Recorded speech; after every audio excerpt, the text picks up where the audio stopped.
నిర్మల్ జిల్లా ఐకేపీలో పనిచేస్తున్న విఓఏలను ప్రభుత్వ ఉద్యోగులుగా గుర్తించాలని డిమాండ్ చేస్తూ నిర్మల్ జిల్లా కలెక్టర్ కార్యాలయాన్ని ముట్టడించారు.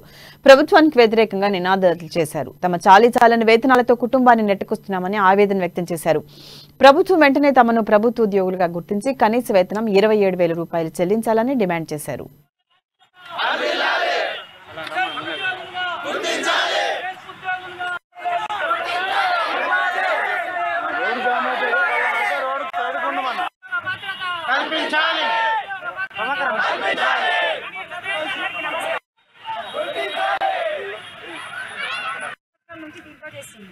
మాకు ఒకటి ఏంటంటే అందరు నిరుపేద కుటుంబాలకి చేయడం కాబట్టి ఇన్ని రోజులు మాకు అనుకూలంగా అంటే మా వాళ్ళే కదా పైకి తీసుకొస్తుంది మన ఉద్దేశంతో చేసుకుంటూ ఇంకా ఎందుకంటే మాకు ఎట్లన్నా ముందర భవిష్యత్తు ఉన్నది అనే ఉద్దేశంతో ఫ్రీగా కూడా సంఘాలు చేసినాం. అసలు సంఘాలంటే తెలియనప్పటి నుంచి మేము చేసి వాళ్ళని సంఘాలుగా వాళ్ళకి చైతన్యం చేస్తున్నాం. మహిళలు ఎట్లా అంటే ప్రపంచంలో కానీ దేశంలో కానీ అన్ని పెరుగుతున్నాయి. ఒక అగ్గి పెట్ట కూడా 2 రూపాయలు అవుతుంది.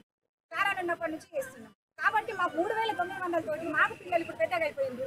మా కుటుంబ పోషణ కూడా మాకు భారంగా మారిపోతుంది. మేము ప్రభుత్వానికి విన్నవించుకునేది ఒకటి, ఒక 2 భార్యాభర్త పిల్లలు బతకాలంటే వాళ్ళకు కుటుంబానికి ఎన్ని డబ్బులు అవుతుంది అట్లా మాకు కూడా ఇచ్చేసి మమ్మల్ని సెరుపు ఉద్యోగులుగా గుర్తిస్తే మాకు ఉద్యోగ భద్రత ఉంటుంది. ఎందుకంటే మేము కూడా